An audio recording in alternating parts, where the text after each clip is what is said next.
Hello everyone, welcome to chemistry class. আমরা তাহলে atomic structure and periodic table এই দুটো খুব ভালোভাবে বুঝতে পেরেছি। আজকে আমরা কেমিক্যাল বন্ডিং স্টার্ট করব। কেমিক্যাল বন্ডিং পড়ার জন্যে আগের ওই দুটো চ্যাপ্টার খুব ভালোভাবে বোঝাটা ভীষণ দরকার ছিল। আমরা করেও নিয়েছি, তাহলে চলো এটা স্টার্ট করা যায়। কেমিক্যাল বন্ডিং মানে হচ্ছে, দেখো আমরা অ্যাটম সম্বন্ধে ধারণা ক্লিয়ার করেছি। অ্যাটমের অ্যাটমিক মানে ইলেকট্রনিক কনফিগারেশন, প্রত্যেকটা অ্যাটমের ইলেকট্রনিক কনফিগারেশন আমরা জেনেছি, বুঝেছি, তাই না?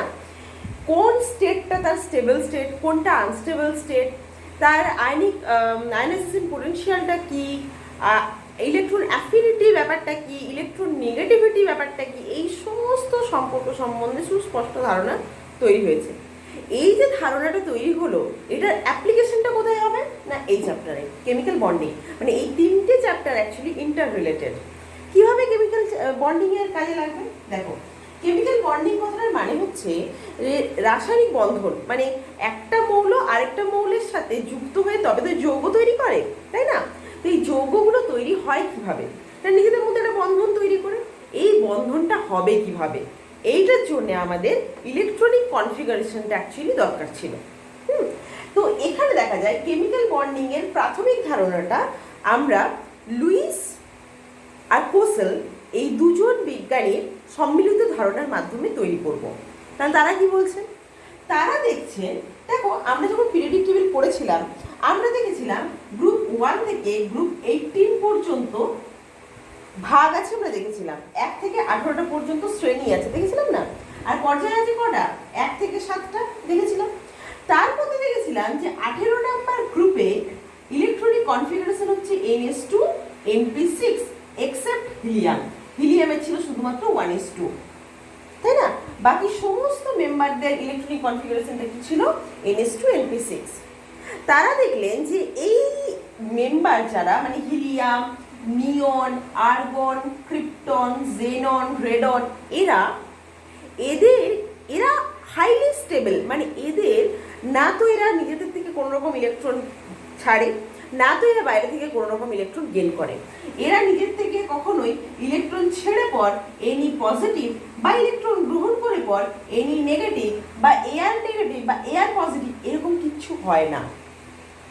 অর্থাৎ এদের ইলেকট্রন ছেড়ে দিলে যে এনার্জির আদান প্রদানের ব্যাপারটা হয়, ইলেকট্রন ছাড়লে, অর্থাৎ দেখো এনি প্লাস কখন হবে না, নিয়ন যখন একটা ইলেকট্রন ত্যাগ করবে, তাহলে নিয়নের অ্যাকচুয়ালি আয়নাইজেশন পোটেনশিয়াল মানে কিছু এনার্জি লাগবে, তাই না?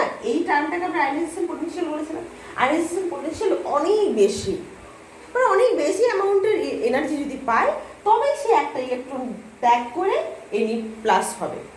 সিমিলারলি ইলেকট্রন অ্যাফিনিটি অত্যন্ত কম, মানে তারা কোনো এনার্জি, মানে একটা নিয়ন যদি একটা ইলেকট্রন গ্রহণ করে তবেই তো এনি মাইনাস হবে। ইলেকট্রন গ্রহণ করার জন্যে তাদের আসলে এনার্জি কি করতে হবে? এনার্জি রিলিজ করতে হবে। তো দেখা যায় এরা কোনো এনার্জি রিলিজ করে না, মানে এরা এক্সট্রা কোনো ইলেকট্রন গেন করতে চায় না, এদের কোনো ইলেকট্রন অ্যাফিনিটি নেই।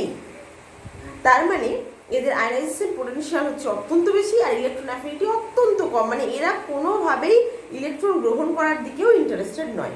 তার মানে নিশ্চয়ই এদের ইলেকট্রনিক কনফিগারেশনটা এমন যে এরা শুধুমাত্র এনই হয়ে থাকতে চায়, প্লাসও হতে চায় না, আবার মাইনাসও হতে চায় না। প্রত্যেকটা বাকি পিরিয়ডিক টেবিলের প্রত্যেকটা এলিমেন্ট দেখা যায় যে কোনো না কোনোভাবে ইলেকট্রন ছাড়ে আবার ইলেকট্রন গ্রহণ করে। কটা ইলেকট্রন ছাড়ে এবং কটা ইলেকট্রন গ্রহণ করে না, দেখা যায় প্রত্যেকে এমন, কেউ একটা ইলেকট্রন ছাড়ছে তো কেউ দুটো ইলেকট্রন ছাড়ছে, বা কেউ দুটো ইলেকট্রন গ্রহণ করছে বা তিনটে গ্রহণ করছে বা একটা গ্রহণ করছে। আলটিমেট ইলেকট্রন গ্রহণ করে হোক বা ইলেকট্রন ত্যাগ করে হোক, তারা তাদের শেষ কক্ষপথের ইলেকট্রনিক কনফিগারেশনটা এই NS2 NP6 এটাই করতে চায়। মানে এই নিষ্ক্রিয় নোবেল গ্যাসগুলোর মতো ইলেকট্রনিক কনফিগারেশন গেন করতে চায়। বোঝা গেছে? যেমন দেখো সোডিয়াম, আমরা এগুলো অনেক আলোচনা করেওছি। সোডিয়ামের অ্যাটমিক নাম্বার কত না 11। সোডিয়ামের আগে কি আছে না নিয়ন আছে, নিয়নের অ্যাটমিক নাম্বার 10। তাহলে নিয়নের ইলেকট্রনিক কনফিগারেশন কি 1s2 2s2 2p6 2s2 2p6 ব্যালেন্সের ইলেকট্রনিক কনফিগারেশন। আর সোডিয়ামের কত না 1s2 2s2 2p6 10টা ইলেকট্রন হলো 3s1। আমরা সবসময় দেখি যে এ তার এই 3s1 এটাই তো তার ভ্যালেন্স সেল। ভ্যালেন্স সেল কথাটার মানে কি তাহলে? ভ্যালেন্স সেল মানে হচ্ছে, ভ্যালেন্স মানে হচ্ছে যোজ্যতা, আর সেল মানে হচ্ছে কক্ষপথ।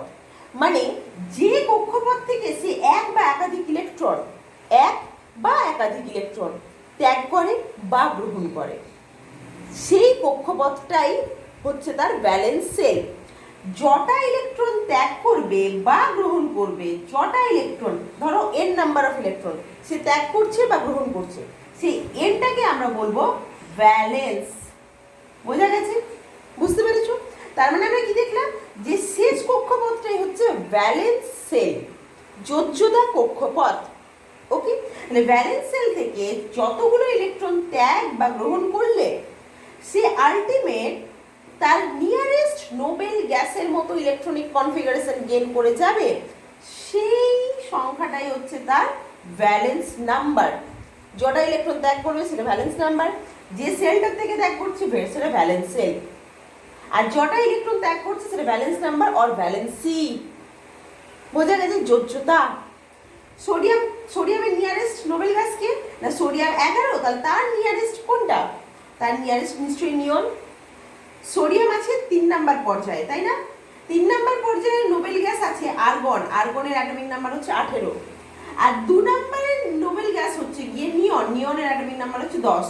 তা সোডিয়াম 3 নাম্বার পর্যায়েতে আছে ঠিকই, তাহলে 3 নাম্বার পর্যায়েতে নোবেল গ্যাস কি আছে? আর্গন। সোডিয়ামকে আর্গনের মতো অ্যাটম মানে ইলেকট্রনিক কনফিগারেশন পেতে হলে আর্গনের ইলেকট্রনিক কনফিগারেশন কত? 3s2 3p6, তাই না? আর নিয়নের কত? 2s2 2p6, আর সোডিয়ামের হচ্ছে 2s2 2p6 3s1। দেখো তো এখান থেকে কোনটা হওয়া সোজা? 2s2 2p6 or 3s2 3p6, কোনটা হওয়া সোজা? যদি একটা ইলেকট্রন ছেড়ে দেয়, একটা মাত্র ইলেকট্রন ছেড়ে দেয়, তাহলে 2s2 2p6 হয়ে যায়। আর 3s2 3p6 হওয়ার জন্য একে অ্যাকচুয়ালি 7টা ইলেকট্রন গ্রহণ করতে হবে। তো 7টা ইলেকট্রন গ্রহণ করা সোজা না একটা ইলেকট্রন ছেড়ে দেওয়া সোজা? অবশ্যই একটা ইলেকট্রন ছেড়ে দেওয়া সোজা। সেই জন্য সোডিয়ামের নিয়ারেস্ট হচ্ছে ঠিক তার আগের পর্যায়ের নোবেল গ্যাস মানে নিয়ন। এগুলো তোমরা বুঝতেই পেরে গেছো। তাহলে দেখা যায় যে সোডিয়াম যেমন একটা ইলেকট্রন ছাড়লো, সেরকম ক্যালসিয়ামের অ্যাটমিক নাম্বার হচ্ছে 20। তাহলে ক্যালসিয়ামের ইলেকট্রনিক কনফিগারেশন কি? 1s2 2s2 2p6 3s2 3p6 4s2। তাহলে ক্যালসিয়ামটা হচ্ছে আসলে 4 নম্বর পর্যায়ের লোক। তাহলে 4 নম্বর পর্যায়ে কি আছে? না ক্রিপ্টন আছে। আর তার আগের কক্ষপথে 3 নম্বর পর্যায়ের থেকে আছে না আর্গন আছে। তাহলে ক্যালসিয়াম কি করবে? দুটো ইলেকট্রন ছেড়ে দেবে না 4s2 4p6 হওয়ার জন্য আরো 6টা ইলেকট্রন গ্রহণ করবে? কোনটা সোজা? দুটো ইলেকট্রন ছেড়ে দেওয়া না 6টা ইলেকট্রন গ্রহণ করা? ডেফিনেটলি দুটো ইলেকট্রন ছেড়ে দেওয়া। তাহলে এর নিয়ারেস্ট নোবেল গ্যাস হচ্ছে আর্গন, ক্রিপ্টন নয়। তাহলে দেখা যায় যে পিরিয়ডিক টেবিলের প্রত্যেকে নিয়ারেস্ট নোবেল গ্যাসের মতো ইলেকট্রনিক কনফিগারেশন গেইন করতে চায়। কেননা যে কোনো কারণেই হোক ওই নোবেল গ্যাসের যা ইলেকট্রনিক কনফিগারেশন অর্থাৎ ns2 np6, এই কনফিগারেশনটা অত্যন্ত স্টেবল। কেন স্টেবল তোমরা আগে পড়েছো? ns2 np6 কেন স্টেবল? না সমস্ত কক্ষপথগুলো ফুললি ফিল্ড থাকে, আর ফুললি ফিল্ড অরবিটালস আর মোর স্টেবল। আমরা দেখেছি 8টা ইলেকট্রন থাকে ভ্যালেন্স সেলে, সেটা সবচেয়ে স্টেবল কনফিগারেশন আমরা জানি, তাই না? মানে ওই কনফিগারেশনটা গেইন করতে চায়। সেই জন্যে 18 নাম্বার গ্রুপের লোকজনেরা কোনো ইলেকট্রন ছাড়েও না, কোনো ইলেকট্রন গ্রহণও করে না, ওরা নিষ্ক্রিয় অবস্থায় থাকে। তাই ওদেরকে আমরা নিষ্ক্রিয় গ্যাস বলি বা নোবেল গ্যাস বলি বা আদর্শ গ্যাস বলি।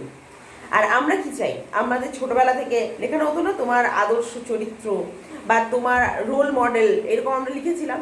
আমরা কি করতাম? আমরা নেতাজিকে লিখতাম, কিংবা আমরা বিবেকানন্দকে নিয়ে লিখতাম, কিংবা মাদার টেরিসাকে নিয়ে লিখতাম। মানে আমাদের সমাজে যারা আইডিয়াল আমরা মনে করি তাদের মতো হতে চাই, তাদের মতো হওয়ার জন্য নানান রকম অ্যাক্টিভিটিস করি, তাই না? সিমিলারলি এদেরকে বাকি সমস্ত এলিমেন্টসগুলো আইডিয়াল মনে করে।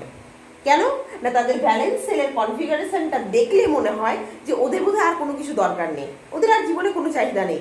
ওই রকম কনফিগারেশন আমার যদি হয়ে যায় তাহলে আমারও জীবনে আর কোনো চাহিদা থাকবে না, তাহলে বোধহয় আমি স্টেবল হয়ে যাব।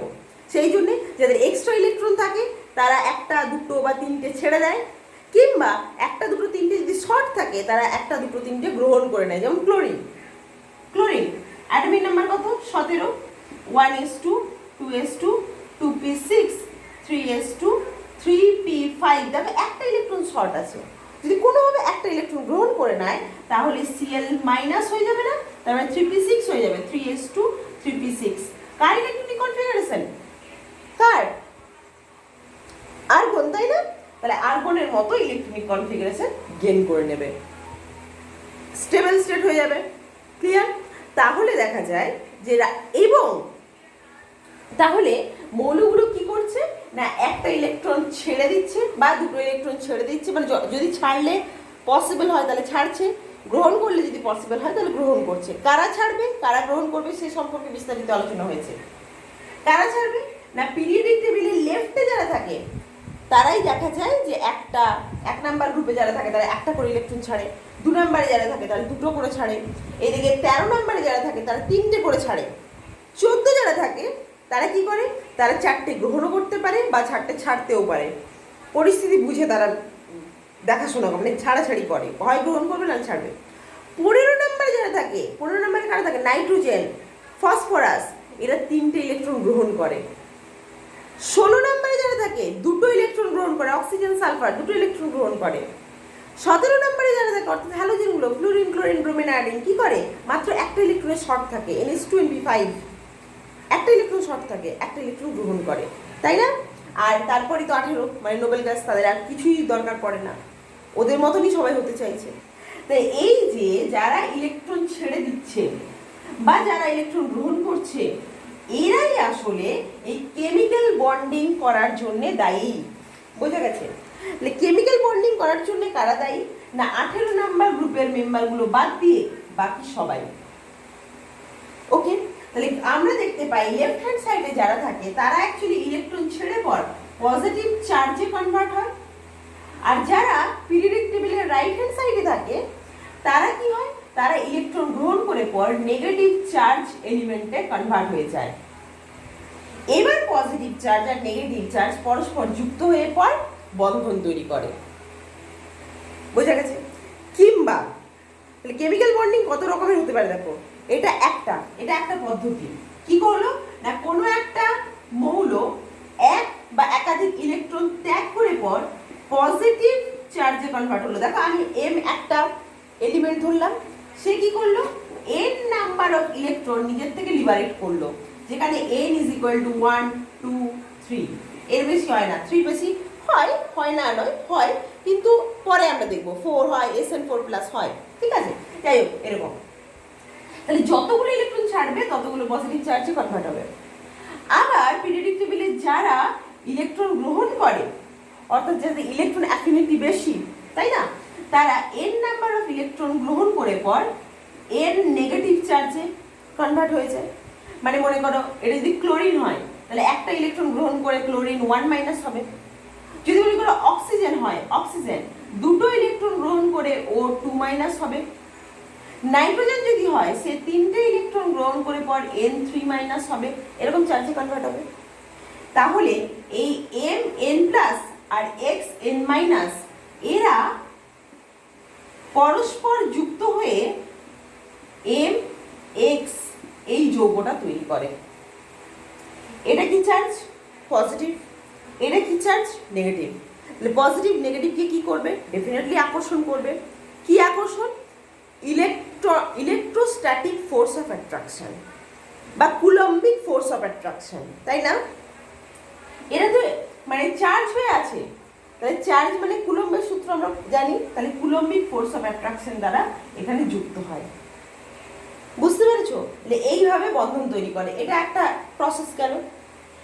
2 নম্বরে হচ্ছে কি হতে পারে, মনে করো কারোর একটা ভ্যালেন্স সেলে একটা বা দুটো ইলেকট্রনের ঘাটতি আছে, ঠিক আছে? মানে মনে করো সাপোজ আমি বলছি হাইড্রোজেন শেষ কক্ষপথে কটা ইলেকট্রন আছে? একটা। ওইদিকে ক্লোরিন তার শেষ কক্ষপথে কটা ইলেকট্রন আছে বলো তো? ক্লোরিনের 7টা ইলেকট্রন আছে, তাই না? হাইড্রোজেনের অ্যাটমিক নাম্বার 1, মানে হাইড্রোজেনের একটাই ইলেকট্রন, 1s1।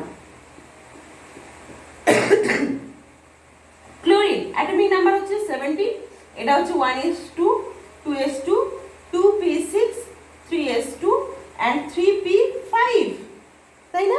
তাহলে 3s2 ভ্যালেন্স শেলটা অনলি দেখাচ্ছে, ঠিক আছে? 3s এ দুটো ইলেকট্রন আর 3p তে হচ্ছে কি 5টা ইলেকট্রন, 1 2 3 4 5, 5টা ইলেকট্রন। তাহলে একটা ইলেকট্রন দেখো সিঙ্গেল হয়ে আছে, ও মিঙ্গল হতে চাইছে, তাই না? তাহলে কি করবে? ক্লোরিনের শেষ কক্ষপথে টোটাল কটা ইলেকট্রন আছে দেখো, 2 2 4 2 6 আর 7। এই যে দুটো ইলেকট্রন পেয়ার্ড আপ হয়ে আছে, আমি পেয়ার্ড আপ দেখালাম, ওকে? এই দুটো ইলেকট্রন এরাও পেয়ার্ড আপ হয়ে আছে, দেখালাম। এই দুটো ইলেকট্রন এরাও অ্যাগেন পেয়ার্ড আপ হয়ে আছে, দেখালাম। তাহলে একটা দুটো তিনটে জোড়া দেখানো হলো, 1 2 3টে জোড়া দেখানো হয়েছে। আর এখানে একটা সিঙ্গেল ইলেকট্রন, এই সিঙ্গেল ইলেকট্রনকে এখানে দেখিয়ে দিলাম। তাহলে দেখো এর 3p5 থেকে 3p6 হওয়ার জন্য মাত্র একটা ইলেকট্রনের ঘাটতি আছে। ও কি চাইবে? ও ভাববে যে কেউ যদি আমাকে একটা ইলেকট্রন দিত বা আমি যদি কারোর সাথে একটা ইলেকট্রন শেয়ার করতে পারতাম, তাহলে আমার এটাও পেয়ার্ড আপ হয়ে যেত, মানে 3p6 হয়ে যেত। হাইড্রোজেন বলছে যে চলো আমারও তো একটা ইলেকট্রন আছে, আমিও আমার নিয়ারেস্ট নোবেল গ্যাস, হাইড্রোজেনের নিয়ারেস্ট নোবেল গ্যাস হচ্ছে হিলিয়াম, অ্যাটমিক নাম্বার 2, তার ইলেকট্রনিক কনফিগারেশন হচ্ছে 1s2, মানে এক নাম্বার কক্ষপথে দুটো ইলেকট্রন, 1s2। এটা হাইলি স্টেবল, সবচেয়ে বেশি স্টেবল, পুরো পিরিয়ডিক টেবিলের মধ্যে সবচেয়ে স্টেবল কনফিগারেশন হচ্ছে 1s2। এর আয়নাইজেশন পোটেনশিয়ালের ভ্যালু সবচেয়ে বেশি, মানে এখান থেকে ইলেকট্রন বার করাটা দুষ্কর, প্রচুর হিউজ অ্যামাউন্ট অফ এনার্জি লাগবে, বোঝা গেছে? হাইড্রোজেনের নিয়ারেস্ট নোবেল গ্যাস কে? হিলিয়াম। ও শেষ কক্ষপথে NH2NP5 করতে চাইছে না, ও শুধু NH2 করতে চাইছে, মানে 1s2 করতে চাইছে। ওর কটা ইলেকট্রন আছে? মাত্র একটা। 1s এ কটা ইলেকট্রন আছে? একটা। ও কি চাইছে? হিলিয়ামের মতো কনফিগারেশন গেইন করতে। ও বলছে আমিও যদি কারোর একটার সাথে যোগাযোগ করতে পারতাম, একটাই মাত্র ইলেকট্রন যদি শেয়ার করতে পারতাম, তাহলে আমিও স্টেবল হতাম। তাহলে এক্ষেত্রে ক্লোরিন আর হাইড্রোজেন দুজনে কি করছে? হাইড্রোজেন বলছে ঠিক আছে তোমার ইলেকট্রনটা আমি সমানভাবে ব্যবহার করব। ক্লোরিনও বলছে আমারটা তো তুমি ব্যবহার করবে অবশ্যই, তোমারটাও আমি সমানভাবে ব্যবহার করব। তাহলে এ নিজের ইলেকট্রনটা অ্যাজ ওয়েল অ্যাজ ক্লোরিনের একটা ইলেকট্রন সমানভাবে ব্যবহার করছে, এবং ক্লোরিনও তার নিজের এই ইলেকট্রন অ্যাজ ওয়েল অ্যাজ হাইড্রোজেনের ইলেকট্রন দুটো সমানভাবে ব্যবহার করছে। তাহলে এ কি বলছে? আমার কাছে এখন কটা ইলেকট্রন আছে? না 2 2 4 2 6 7 8, 8টা ইলেকট্রন হয়ে গেল, মানে NH2NP5 হয়ে গেল। আর হাইড্রোজেনও বলছে আমারও ভ্যালেন্স শেলে দুটো ইলেকট্রন হয়ে গেল, মানে 1s1 ছিলাম, সেখান থেকে 1s2 হয়ে গেল, আমিও স্টেবল হয়ে গেলাম। মানে এ তার এই ইলেকট্রনটা সম্পূর্ণরূপে একে দিয়ে দিচ্ছে না, বা এও এর ইলেকট্রনটা সম্পূর্ণরূপে হাইড্রোজেনকে দিয়ে দিচ্ছে না। কি করছে? সমানভাবে দুজন দুজনকার ইলেকট্রনটা ব্যবহার করছে, এইভাবেও বন্ধন তৈরি করতে পারে। তাহলে আমরা দেখলাম একটা ইলেকট্রন একজন সম্পূর্ণরূপে ছেড়ে দিয়ে অন্যজনকে দিয়ে দিতে পারে, এর n সংখ্যক ইলেকট্রন ছেড়ে দিল এবং এ n সংখ্যক ইলেকট্রন গ্রহণ করে নিল, তার ফলে বন্ধন দুজনে পজিটিভ আর নেগেটিভ চার্জ তৈরি করলো, তারা পরস্পর ইলেকট্রোস্ট্যাটিক ফোর্স অফ অ্যাট্রাকশনের মাধ্যমে যুক্ত হয়ে যৌগ তৈরি করলো। তাহলে এরা পজিটিভ তড়িৎ তৈরি করলো, এ নেগেটিভ তড়িৎ তৈরি করলো। এই যে বন্ধনটা তৈরি হলো, এটা হচ্ছে তড়িৎ যোজ্যতা বা তড়িৎ যোজী যৌগ, বা এই বন্ধনটাকে বলবো তড়িৎ যোজী বন্ধন, বোঝা গেছে? এটাকে কি করছে? এটা কি হচ্ছে? এটা সমানভাবে ব্যবহার করছে, এটা হচ্ছে সমযোজী বন্ধন, সমানভাবে ব্যবহার হচ্ছে, এটা হচ্ছে সমযোজী বন্ধন, বোঝা গেছে? তাহলে এইটা হচ্ছে আয়নিক বন্ড, আয়ন তৈরি করছে না, ক্যাটায়ন অ্যান্ড অ্যানায়ন, মানে পজিটিভ চার্জকে আমরা বলবো ক্যাটায়ন আর নেগেটিভকে বলবো অ্যানায়ন, আয়ন তৈরি করছে, তাই এটা আয়নিক বন্ড। এটা কি করছে? দুজন সমানভাবে ব্যবহার করছে, সমযোজী বন্ধন, বলবো কোভ্যালেন্ট বন্ড, কোভ্যালেন্ট বন্ড। তাহলে এই বন্ধনটার নাম হচ্ছে কোভ্যালেন্ট বন্ড, বোঝা গেছে? এটা আরেকটা পদ্ধতি। আরো একটা পদ্ধতি আছে, সেটা কি? মনে করো একজনের কাছে দুটো ইলেকট্রন এক্সট্রা আছে, অন্যজনের কাছে দুটো ইলেকট্রনেরই ঘাটতি আছে, সে নিজের থেকে কোনো ইলেকট্রন দিতে পারবে না। ও দেখছে আমার কাছে দুটো ইলেকট্রন আছে, আমি যদি ওকে আমার দুটো ইলেকট্রন কোনোভাবে দিয়ে দিই মানে কি আমার কাছেও থাকলো, ও আমার দুটো ইলেকট্রন ব্যবহার করলো, তা আমারও 8টা হবে আর ওরও কোন একটা হবে কিংবা দুটো হবে, কিছু একটা হবে, দেখা যাক তো কিরকম ভাবে হয় দেখি। মনে করো এটা বলছি 3 নাম্বার পদ্ধতিটা বলছি।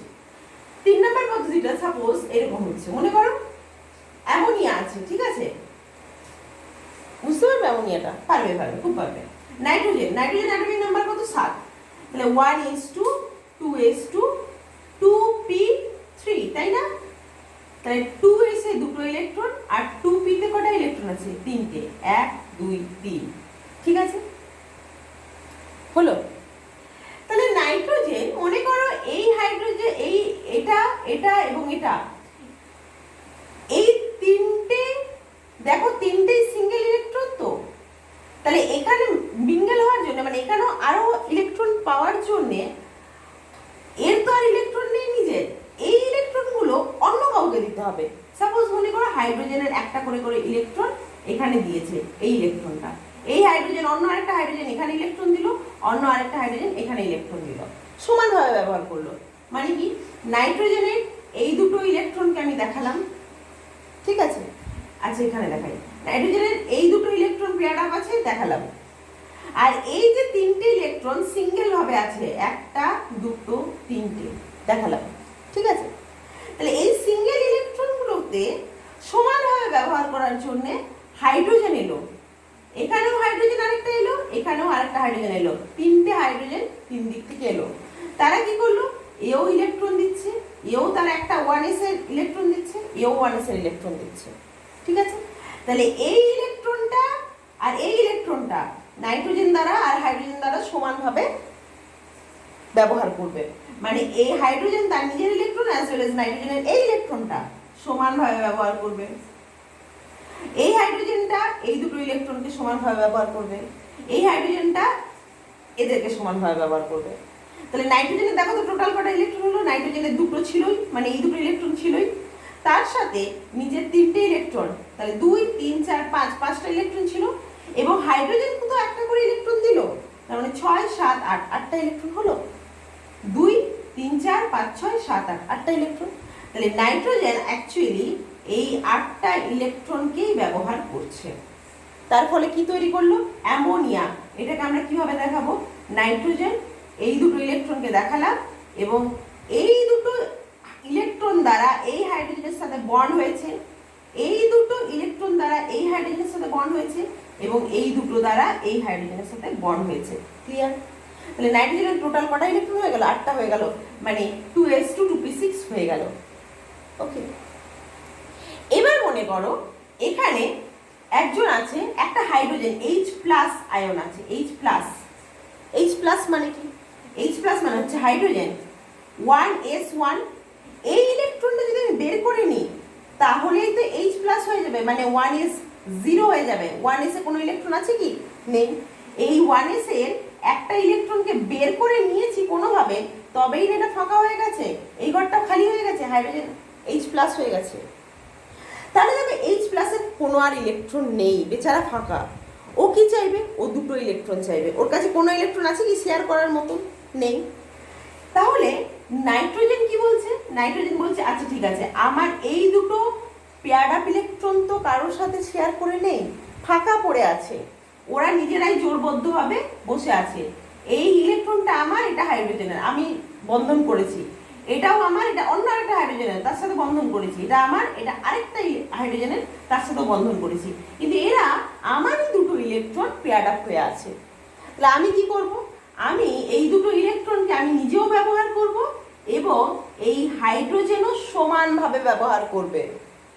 তাহলে নিজেরই দুটো ইলেকট্রন অন্য কেউ অন্য কারোর সাথে সমানভাবে ব্যবহার করছে, মানে আমিও যেমনভাবে ব্যবহার করব, H+ও তেমনভাবেই ব্যবহার করবে। ওর কিন্তু ইলেকট্রন নেই, এখানে যে দুটো ইলেকট্রন আছে তার একটা হাইড্রোজেনের একটা নাইট্রোজেনের, ও একটা ইলেকট্রন দিয়েছে, এও একটা ইলেকট্রন দিয়েছে, তারপরে সমানভাবে ব্যবহার করছে। কিন্তু এখানে যে দুটো ইলেকট্রন আছে, এই দুটো ইলেকট্রনই কার? নাইট্রোজেনের। হাইড্রোজেনের কিন্তু একটাও ইলেকট্রন নেই, অথচ এই দুটো ইলেকট্রন এই হাইড্রোজেনটা দ্বারা সমানভাবে ব্যবহার করা হচ্ছে। তাহলে এই ধরনের বন্ডকে আমরা বলবো কোঅর্ডিনেট বন্ড, কোঅর্ডিনেট বন্ড। বোঝা গেছে? অসমযোজ্যতা, এরা সমযোজ্যতা, এটা সমযোজ্যতা, সমানভাবে দিচ্ছে দুজনে, আর এটা হচ্ছে অসমযোজ্যতা, এই দুটো দিচ্ছে ও দিচ্ছে না। তো এইরকম তিনটে পদ্ধতির মাধ্যমে বন্ধন তৈরি করতে পারে। কি কি? প্রথম পদ্ধতিটা আমরা কি দেখলাম, একজন ইলেকট্রন সম্পূর্ণরূপে ছেড়ে দিচ্ছে, দিয়ে নিজে ক্যাটায়ন হচ্ছে, অন্যজন সেই ছেড়ে দেওয়া ইলেকট্রনটা গ্রহণ করছে এবং অ্যানায়ন হচ্ছে। তারপর ক্যাটায়ন আর অ্যানায়ন পরস্পর আকর্ষণ বলের মাধ্যমে যুক্ত হয়ে বন্ধন তৈরি করছে, এটাকে বলছে আয়নিক বন্ড। 1 নাম্বার। 2 নাম্বারে আমরা কি দেখলাম, দেখলাম কেউ ইলেকট্রন ছাড়ছে না, কেউ গ্রহণও করছে না, শুধু কি করছে, এর আর এর ইলেকট্রনগুলো সমানভাবে ব্যবহার করছে, এটাকে আমরা বলছি সমযোজ্যতা বা কোভ্যালেন্ট বন্ড। আরেকটা কি দেখলাম, 3 নাম্বার, আরেকটা দেখলাম যে একজনেরই দুটো ইলেকট্রন, অন্যজনের কোনো ইলেকট্রন নেই, অথচ দুজনে সমানভাবে ব্যবহার করছে, এই ধরনের বন্ডকে আমরা বলছি কোঅর্ডিনেট বন্ড। এই তিনটে পদ্ধতির মাধ্যমে আসলে কি তৈরি হয়, বন্ড তৈরি হয়, বন্ডিং হয়, কেমিক্যাল রিয়াকশনস হয়, তার মানে কেমিক্যাল বন্ডিং হয়। তো এই তিনটেকেই আমরা খুব ভালোভাবে পড়বো এই চ্যাপ্টারে, অ্যাকচুয়ালি এগুলো নিয়েই খুব ডিসকাশনস আছে। ওকে, এখানে দেখো, তাহলে আমরা প্রাইমারি একটা ধারণা পেলাম এবং এগুলো আমরা ক্লাস 10-এও খানিকটা পড়ে এসেছি। দেখো, আমি যখন এই যে ইলেকট্রনগুলো দেখাচ্ছিলাম, কেমনভাবে দেখাচ্ছি বলো তো, ডট ডট আকারে দেখাচ্ছিলাম, এরকম ডট করে দিলাম, এটা একটা ইলেকট্রন, এই ডটটা দেখালাম নাইট্রোজেনের ইলেকট্রন, এই ব্লু কালারের ডটটা দিয়ে হাইড্রোজেনের ইলেকট্রন দেখালাম, আলটিমেট ডট দিয়ে ইলেকট্রন দেখাচ্ছি। এই জিনিসটা প্রথম ব্যবহার করেছিলেন বিজ্ঞানী লুইস। তাই এই ধরনের স্ট্রাকচারকে, এই ধরনের ছবিকে আমরা বলি লুইস ডট স্ট্রাকচার, মানে লুইস ডট দিয়ে ইলেকট্রনটাকে রিপ্রেজেন্ট করেছিলেন, তাই আমরা তাকে বলি লুইস ডট স্ট্রাকচার। যে অ্যাটমের সারাউন্ডিংয়ে যটা ডট থাকবে বুঝে নিতে হবে সেই অ্যাটমের অ্যাকচুয়ালি ততগুলো ইলেকট্রন আছে। কোথায়? টোটাল নাম্বার অফ ইলেকট্রন না, ভ্যালেন্স সেলে শেষ কক্ষপথে অতগুলো ইলেকট্রন আছে, ভ্যালেন্স সেলে অতগুলো ইলেকট্রন আছে। দেখো এই নাইট্রোজেনের যে 1 2 3 4 5 5টা ইলেকট্রন লিখেছি এখানে, ডট দিয়ে দেখিয়েছি, তো নাইট্রোজেনের কি 5টা ইলেকট্রন থাকে? থাকে না, 7টা থাকে, কিন্তু আমি 5টা দিয়েছি, মানে কি, মানে আমি শেষ কক্ষপথেরটা লিখেছি। ক্লোরিনের আমি এখানে 7টা ইলেকট্রন দেখিয়েছিলাম, তাই না? তো 7টা ইলেকট্রন থাকে কি, 17টা ইলেকট্রন থাকে, কিন্তু আমি কোন 7টা দেখিয়েছিলাম? শেষ কক্ষপথে দেখিয়েছিলাম, ভ্যালেন্স সেলের দেখিয়েছিলাম। ক্লিয়ার হয়েছে? তাহলে এটা হচ্ছে প্রাইমারি ধারণা। চলো আমরা এটাকে আরো একটু এগিয়ে নিয়ে যাই। ওকে, দেখো আমরা ডিসকাশনস করেই নিয়েছি, খানিকটা আইডিয়া হয়েওছে আমাদের। তাহলে এই সম্পর্কে এই দুটো রুল বলেও দিয়েছি, শুধু একটু ভালোভাবে আমরা বুঝে নিই। কি? প্রথমে হচ্ছে অক্টেট রুল। অক্টেট রুল মানে কি? অক্টেট রুল মানে আমি এই যে ইলেকট্রনিক কনফিগারেশনগুলো করছিলাম, তাতে আমি কি দেখতে পাচ্ছিলাম, যে প্রত্যেকে অ্যাকচুয়ালি ভ্যালেন্স সেলে NH2 NP6, অর্থাৎ ভ্যালেন্স সেল যদি n হয় তাহলে সেখানে টোটাল নাম্বার অফ ইলেকট্রন কটা থাকতে হবে না, 8টা ইলেকট্রন থাকতে হবে, তবেই সেটা স্টেবল ইলেকট্রনিক কনফিগারেশন। এই ইলেকট্রনিক কনফিগারেশনটা কার? অ্যাকচুয়ালি নোবেল গ্যাসদের, তাই না? নোবেল গ্যাসদের। তো এই নোবেল গ্যাসদের যদি ইলেকট্রনিক কনফিগারেশনটা হয়, তার মানে 8টা ইলেকট্রন শেষ কক্ষপথে থাকলে ওই ইলেকট্রনিক কনফিগারেশনটা অ্যাকচুয়ালি সবচেয়ে বেশি স্টেবল। তার মানে প্রত্যেকের টেন্ডেন্সি হচ্ছে শেষ কক্ষপথে কটা ইলেকট্রন করা, এনিহাউ 8টা ইলেকট্রন করা, 8টার চাইতে যটা ইলেকট্রন শর্ট থাকবে তটা গেইন করবে, যদি 8টার থেকে বেশি ইলেকট্রন থেকে যায় তাহলে সেগুলোকে ছেড়ে দেবে, এইভাবে তারা বন্ড তৈরি করবে। এটাই হচ্ছে রুল অফ অক্টেটস। মানে ভ্যালেন্স সেলে 8টা ইলেকট্রন করার জন্যে 1 বা একাধিক ইলেকট্রন ত্যাগ করবে বা 1 বা একাধিক ইলেকট্রন গ্রহণ করবে। কটা ইলেকট্রন করার জন্য? 8টা ইলেকট্রন করার জন্য। তাহলে যদি ইলেকট্রন ত্যাগ করে তার মানে তারা ক্যাটায়নে পরিণত হবে, আর যদি ইলেকট্রন গ্রহণ করে তাহলে অ্যানায়নে পরিণত হবে। বোঝা গেছে? মানে ইলেকট্রন ত্যাগ বা গ্রহণ করার মাধ্যমে তারা ভ্যালেন্স সেলটাকে NH2 NP6 অর্থাৎ নিয়ারেস্ট নোবেল গ্যাসের মতো ইলেকট্রনিক কনফিগারেশনটা তৈরি করবে, তাহলেই সে সবচেয়ে বেশি স্টেবল হবে। এটাই হচ্ছে রুল অফ অক্টেটস। মানে শেষ কক্ষপথে 8টা করতে হবে, যার যার 8টা ইলেকট্রন আছে বুঝে নেবো যে তারা হচ্ছে স্টেবল। আর তাহলে ডুপ্লেটটা কি? রুল অফ ডুপ্লেটটা কি? ডুপ্লেট মানে কি? 2। আরে বাবা, আমরা দেখলাম না যে হাইড্রোজেন শেষ কক্ষপথে কটা ইলেকট্রন করতে চাইছিল?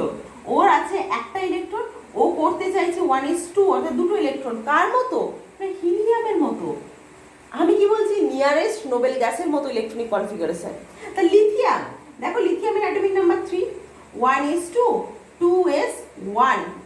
তা এ যদি শেষ কক্ষপথে 8টা ইলেকট্রন করতে চায়, তার মানে 2s2 2p6 হতে হবে। মানে একে কটা ইলেকট্রন গ্রহণ করতে হবে? একটা আছে, আরো 7টা ইলেকট্রন গ্রহণ করতে হবে। সেটা কি সোজা হবে?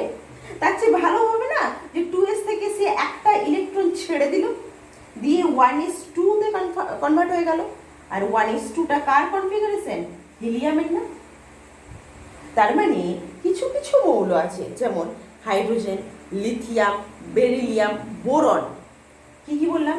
Hydrogen, lithium, beryllium, boron. এরা কি চাইবে? এরা নিয়ারেস্ট নোবেল গ্যাস তাদের কোনটা? না হিলিয়াম। হিলিয়াম এর মতো ইলেকট্রনিক কনফিগারেশন গেইন করতে চাইবে। অর্থাৎ শেষ কক্ষপথে কটা ইলেকট্রন চাইবে? দুটো। দেখো হাইড্রোজেনের একটা ইলেকট্রন আছে, মানে 1s1। সে যদি একটা ইলেকট্রন পায় কোনোভাবে, তবেই তো সে 1s2 তে কনভার্ট হবে। লিথিয়াম 1s2 2s1, এর সোজা ব্যাপারটা হচ্ছে যে 2s থেকে একটা ইলেকট্রন লিবারেট করে লিথিয়াম প্লাস হয়ে যাও, হিলিয়ামের মতো কনফিগারেশন গেইন করো, তাই না? আচ্ছা বেরিলিয়াম 1s2 2s2, তাহলে 2s2 এর 2p6 হতে গেলে 6টা ইলেকট্রন গ্রহণ করবে। তার চেয়ে ভালো নয় কি দুটো ইলেকট্রন ত্যাগ করে 1s2 হিলিয়ামের মতো কনফিগারেশন গেইন করা। বোরন সেটা কি না 1s2 2s2 2p1। তো 2p1 মানে কি 2p6 হতে গেলে এখনো তো 2p6 হতে গেলে এই 6 হতে গেলে এখনো 5টা ইলেকট্রন গ্রহণ করতে হবে। তার চাইতে ভালো নয় কি এই 3টে ইলেকট্রন, 2 আর 3, এই 3টে ইলেকট্রনই ছেড়ে দিল আর 1s2 এই কনফিগারেশনটা গেইন করে নিল।